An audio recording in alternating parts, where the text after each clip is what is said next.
अस्सलामुअलैकुम, मैं हूं उमैस मुनीर और आप देख रहे हैं हमारा यूट्यूब चैनल। 26 नवंबर सानहा डी चौक के बाद अब इस हुकूमत का आमिराना अंदाज और आमिराना सोच खुलकर सामने आ चुकी है और इनका इक़्तिदार से प्यार जो है वो भी खुलकर सामने आ चुका है और इस बात का पता लग चुका है कि ये हुकूमत अपनी आवाम की लाशें भी गिराएगी और अपनी जो आवाम है उनकी लाशों को गायब भी करेगी, लेकिन अपने जो इक़्तिदार है उसके ऊपर आंच ना आए, उसके ऊपर कोई हरफ ना उठ सके। हुआ ये है कि जब से सानहा डी चौक हुआ 26 नवंबर के बाद से हुकूमत मुसलसल एक बयानिया आवाम के जहनों में डालने की कोशिश कर रही थी, जिसके वो झूठे मूठे जो सबूत हैं वो भी पेश कर रहे थे कि सानहा डी चौक जैसी कोई चीज़ नहीं है, वहां पर तो किसी तहरीक इंसाफ के कारकुन को शहीद नहीं किया गया, किसी को गोली नहीं लगी है, खून का एक जो कतरा है वो भी नहीं गिरा। लेकिन ये जो बयानिया है वो मुसलसल सुबकी का सामना कर रहा है, क्योंकि वहां पर इंटरनेशनल मीडिया भी मौजूद था और जब ये सब कुछ हुआ उसके बाद इंटरनेशनल मीडिया जो है वो भी अस्पतालों तक गया, जहां पर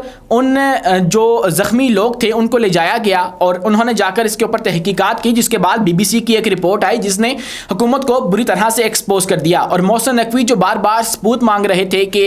मुझे कोई एक बंदा तो लाकर दिखाओ कि जो वहां पर जो है वो शहीद हुआ हो, मरा हो, उसका डाटा फराहम करो, और प्रेस कॉन्फ्रेंस के अंदर ढिठाई के साथ ये बात कर रहे थे। लेकिन अब जब बीबीसी की रिपोर्ट आ चुकी है और उसके बाद जो मुतअद्दिद इंटरनेशनल मीडिया है उन्होंने इस बात को कंफर्म कर दिया है, हमारा जो अपना मीडिया है वो भी मुसलसल यही बात कर रहा है, जो लोग वहां पर मौजूद थे वो भी इस बात को कंफर्म करते हैं कि वहां पर लाशें गिरी और लोगों ने अपनी आंखों से ये चीजें जो हैं वो देखी हैं। इवन कि आपके हामिद मीर ने जो है वो इस बात को कंफर्म किया। उसके बाद जो हमारे साबिक वज़ीर आज़म हैं शाहिद खकान अब्बासी, उन्होंने इस बात को कंफर्म किया और इस तरह की मुतअद्दिद जो गवाहियां हैं वो आ चुकी हैं। लेकिन जो हमारी हुकूमत है वो इस बात पर मुसर है कि ऐसी कोई चीज़ नहीं हुई है। और अब शहबाज शरीफ जो हमारे वज़ीर आज़म हैं उनकी ज़ेर सदारत अमन आमा से मुतालिक एक आला सतह का इजलास बुलाया गया और जिसके अंदर हमारे आर्मी चीफ हाफिज सैयद आसिम मुनीर ने शिरकत की और उनके साथ उनकी टीम भी थी। और उसके बाद इसका जो आगाज़ है वो कुछ यूँ किया गया कि हमारे जो शहबाज शरीफ हैं उन्होंने आर्मी चीफ का शुक्रिया अदा किया, जो कि बहुत ज़्यादा ज़रूरी है और जिसके ऊपर ये हुकूमत कायम है। और उसके बाद इसी जो इजलास है उसके अंदर हमारे जो मुख्यमंत्री हैं पंजाब की मरियम नवाज, उन्होंने भी शिरकत की और उसके बाद हमारे जो वफाकी वज़ीर है वो भी शरीक थे। इसके अंदर हुआ ये कि हमारे वज़ीर आज़म ने शुक्रिया अदा करने के बाद हमारे सिपा सलार का आगाज़ तो किया और जितनी तकरीर फरमाई उसका जो लुबे लबाब था वो एक सियासी जमात के गिर्द था और वो सब कुछ जो है बातें जो भी थी वो एक सियासी जमात के लिए की गई और वो सियासी जमात जिसको वो सियासी जमात नहीं समझते। उन्होंने कहा कि ये जो एक गिरोह आया था इस्लामाबाद की तरफ वो उसको हम सियासी जमात नहीं समझते और वो एक फितना है और तखरीबकारी का एक जत्था और गिरोह है। अब ये उस फितने की बात कर रहे हैं जिसके पास पाकिस्तानियों का जो सबसे बड़ा नंबर है वोटर्स का वो मौजूद है और अभी भी जब वो चाहते हैं तो वो आपका मुल्क बंद कर सकते हैं, लॉकडाउन लगवा सकते हैं। और उसके बाद ये वही जो फितना है जिसके खिलाफ जो है ये कहा जाता है कि इनका मैंडेट चुराया गया, लेकिन फितना अभी भी यही है। ये वही फितना है जिसके ऊपर आवाम ने अपना जो है वो भरोसा किया और 8 फरवरी को निकलकर इनको वोट डाला और इनको जो है वो मेजॉरिटी दी। लेकिन वो लोग फितना नहीं है जिन्होंने इसी जो मेजॉरिटी है उसको ठेस पहुंचाई और खिलाफे कानून जाकर, खिलाफे आइन जाकर इस मैंडेट को चोरी किया और उसके बाद आकर एक चोरी शुदा मैंडेट के ऊपर हुकूमत बनाई फार्म 47 की बेस के ऊपर। और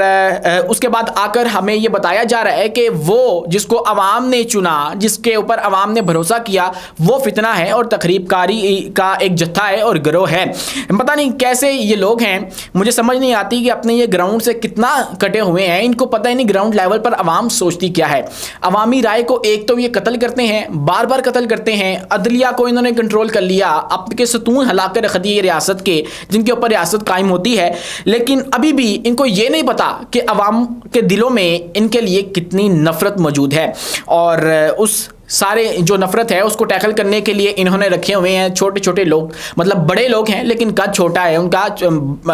छोटे कद के बड़े लोग जो हैं, जैसे हमारे अताउल्लाह तारड़ साहब हैं, आज़मा बुखारी हैं, जो कि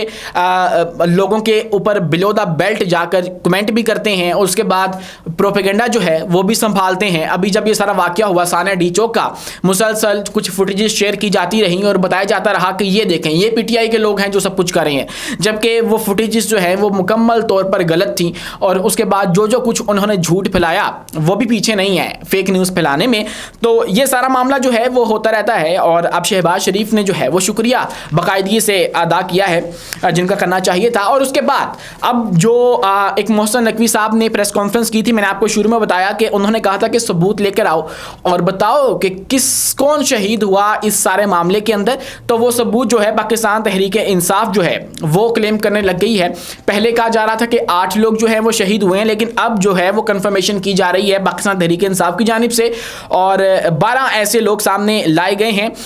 उनकी डाटा निकाल कर लाया गया है जो कि इस सारे वाकये के अंदर शहीद हुए हैं। और उसके बाद हमारे जो सेक्रेटरी हैं पीटीआई के, उन्होंने प्रेस कॉन्फ्रेंस की और उनके हमरा शेख वकास अकरम ने और उनके साथ ही उमर अयूब मौजूद थे। उसके अंदर उन्होंने 12 अमवात की तस्दीक की है और ये बताया है कि उस रोज़ एग्जैक्टली हुआ क्या था। और अली अमीन गंडापुर ने इमरान खान की अहलिया को बचाया ताकि कल कोई उन्हें ताना ना दे कि पख्तून होकर भी अपने लीडर की बीवी को ना बचा सका। बुशरा बीबी की जान की हिफाजत वज़ीर आला की जिम्मेदारी थी। अब ये सब कुछ जो है वो इसलिए बताया जा रहा है क्योंकि उस दिन ये रिपोर्ट हो रहा है, जो वहां पर लोग मौजूद थे वो बताते हैं कि बुशरा बीबी के कंटेनर के ऊपर फायरिंग शुरू कर दी गई थी, इसलिए वो वहां से गई हैं और उसके बाद जैसे ही वो गई तो उनके कंटेनर को आग लगा दी गई। तो अगर वो ना जाती तो उनकी लाश गिरी होती और ये सारा इल्ज़ाम जो है वो पख्तूनों के ऊपर लगाया जाता कि आप लोग अपनी हिसार के अंदर उनको लेकर आए थे लेकिन आप उनकी हिफाजत ना कर सके। तो ये सारा मामला हुआ है। अब वो लोग कौन हैं जिनको जो है वो पीटीआई क्लेम कर रही है कि इन्होंने जो है वो इनको शहीद किया गया है सानिया डी चौक में। वैसे तो बहुत सारी जो गवाहियां हैं वो आ चुकी हैं। द गार्डियन न्यूज़पेपर है वो 17 लोगों की कंफर्मेशन करता है, उसके बाद बीबीसी है और उसके बाद जो इस वक्त पाकिस्तान तहरीक इंसाफ है वो बताती है कि हमारे 17 लोग जो पूरे मुल्क के मुख्तलिफ हिस्सों में से जो हैं वो शहीद हुए हैं, जिनके अंदर सबसे पहले अगर मैं आपको नाम लेकर बताऊं तो तारिक खान शहीद हैं शांगला से, उसके बाद ताजुद्दीन शहीद हैं चारसद्दा से, उसके बाद मोहम्मद इलियास औरकजई शहीद हैं कोहाट इस्लामाबाद से, उसके बाद इमरान अब्बासी शहीद हुए हैं हरीपुर इस्लामाबाद से, उसके बाद अब्दुल कादिर शहीद हैं एबटाबाद से, उसके बाद मुबीन मलक शहीद हुए हैं एबटाबाद से, उसके बाद अहमद वली मोहम्मद शहीद हैं पशीन से, उसके बाद अब्दुल रशीद शहीद हुए हैं किला सैफुल्ला से, उसके बाद मलक सदर अली शहीद हुए हैं मर्दान से, मोहम्मद अली शहीद हैं चारसद्दा से, सरदार शफीक खालिद खान शहीद हुए हैं डेरा गाजी खान से और अनीस सतीश शहीद हुए हैं कोटली सतिया मरी से। अब ये सारे इलाके वो हैं जो कि केपी के आते हैं मोस्टली, और क्योंकि लोग भी वहीं से आए थे तो ये जो शोहदा हैं उनकी तादाद भी वहीं पर है। और अब केपी के अंदर 3 रोज़ा सोग का ऐलान भी किया गया है और वहाँ पर सोग मनाया जाएगा। लेकिन यहाँ पर कोट लखपत जेल से एक पाकिस्तान के जो पाकिस्तान तहरीक इंसाफ के जो रहनुमा हैं शाह महमूद कुरैशी, उन्होंने ख़त लिखा है अपनी क़यादत को और उन्होंने कहा है कि आप सोग का ऐलान करें और इनका गायबाना जो नमाज जनाजा है वो पढ़ाया जा सके। अब इनके ऊपर क्या हमारा जो अदालती निज़ाम है वो एक्शन लेगा कि आखिर ये जाने क्यों गई, इसका जिम्मेदार कौन था, कि आया गंडापुर इनको अगर उकसा कर लाए थे तो वो जिम्मेदार हैं, उनको पकड़ा जाए, अगर बुशरा बीबी उकसा कर लाई थी तो उनको पकड़ा जाए, अगर ये लोग गलत आए थे इनको यहाँ पर नहीं आना चाहिए था तो फिर भी इनका जो कोई ना कोई कातिल तो है ना, और अगर यहाँ पर आ गए थे तो इनको डील कैसे करना था, कौन सा कानून आपको इजाज़त देता है कि इनके ऊपर गोलियां चला दी जाएं।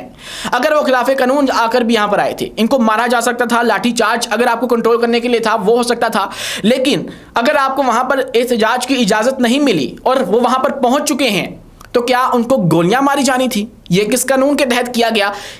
जिन्होंने ये किया उनको भी पकड़ा जाना चाहिए। और इन सब को मिलाकर पूछना चाहिए कि अगरचे आपके हमारे जो सिक्योरिटी फोर्सेस के जवान हैं अगर वो शहीद हुए हैं तो क्यों हुए हैं, उसके पीछे किसका हाथ है, और अगर पाकिस्तान तहरीक इंसाफ के कुछ कारकुन शहीद हुए हैं तो वो क्यों हुए हैं। ये सारी जो बातें हैं वो पूछी जानी चाहिए। लेकिन अदालती निज़ाम जो है हमारा वो इस तरह का है कि वो शख्स जो कि सारी ज़िंदगी अदालतों को कवर करता रहा, मतीउल्लाह जान, उसका कल रिमांड दे बैठे थे और इसके बावजूद कि अदालत को पता था कि ये इस तरह का शख्स नहीं है, ऐसे भोंडे भोंडे मुकदमात बनाए जा रहे थे और वो शख्स भी इसी जो मामला है उसको कवर कर रहा था और इसकी तहकीकात कर रहा था। और